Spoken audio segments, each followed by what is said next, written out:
Cancer, Scorpio, and Pisces. I'm Angelique, and welcome to White Lotus Tarot.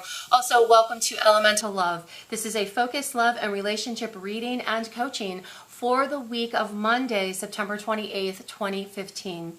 Before we get started, I'd like to share with all of you, I am now offering live coaching and reading sessions. Those are available via Skype and telephone. Telephone only if you are a resident of the United States. Now, these are offered in 45-minute or half-hour increments. You can look in the About section below, and you'll see a link to the scheduler. Now, for those of you who have enjoyed the MP3 audio coaching, where you get an audio file of the coaching that you can listen to multiple times, that offering is still available as well, and you can access it through the same link below in the About section. Now, also don't forget to watch the coachings that align with all of the signs that make up the unique person you are, that be your moon, sun, and your rising sign. This is going to give you a nice global and holistic perspective of all the energy surrounding you next week in your world of relationships and partnerships. Coming up for you in the first energy we have coming through, we have the energy of death. Now, this energy does not represent a physical death. But for many of you, this is all about really trying to make some decision points around cutting yourself free from things that are holding you back in the past.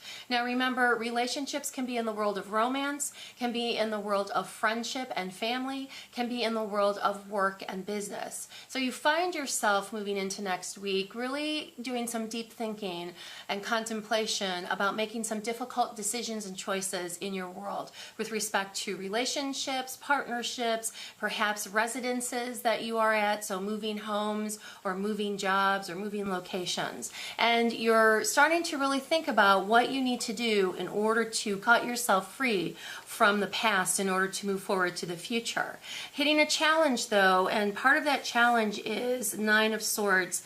Nine of Swords energy is about cruelty to oneself. It's about, really putting yourself down. And so this is a roadblock for you because not only are you trying to make some difficult decisions about cutting yourself free from things in order to have a new beginning, a rebirth, if you will.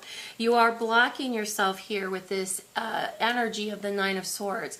And so this is really a habit that you have when you're in a stressful situation or a new situation, or you need to do something that you're feeling a little uncomfortable with, in this case a lot uncomfortable with, and you start negative self-talk. And this can be you saying to yourself, I'm not strong enough to do this, I'm not worthy of making a choice like this or wanting to have a new beginning or new start.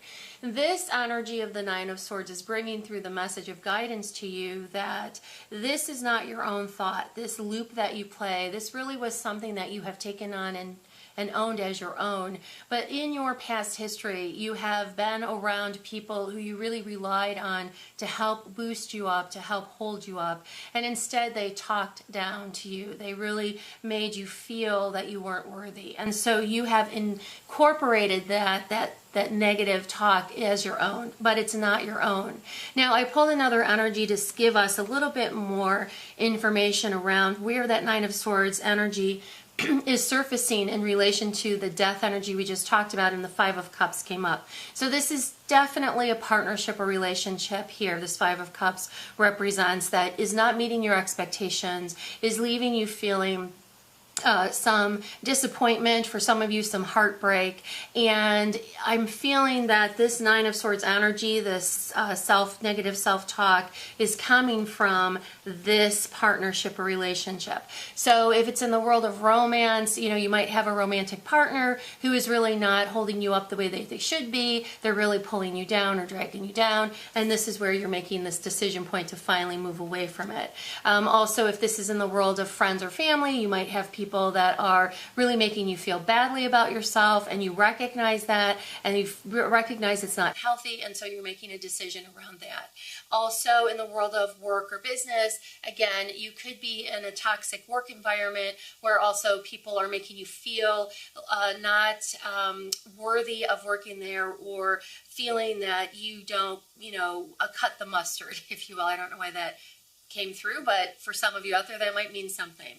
This Five of Cups energy is bringing you the guidance that, this path that you're on to make this decision point about leaving things behind if you decide to move away from this partnership relationship, there is still light at the end of the tunnel. All is not lost. There is still an opportunity for transformation. This transformation message also comes through here. This death energy is the highest energy in the tarot for rebirth and renewal. So this is like the phoenix rising from the ashes when all is said and done. Now towards the end of next week, we have the energy of the Eon coming through. This is sharing with you, water signs, that you are going to be able to work through this energy, and you will be able to make decision points on what you need to do, this death energy here, because the scales are going to fall away from your eyes. You're going to have clarity around where you want to make those changes. You also are going to come to a final decision point, come to terms with the past and also the future where you want to go. So really beautiful energy coming in to wind up and wrap up the week for you. Now don't forget, this has been a general relationship reading and coaching. If you'd like a personal relationship reading and coaching, you can check out the link below in the About section or visit my website, whitelotustarot.com. Until we meet again, I wish you much happiness, success, and abundance in all things. Namaste.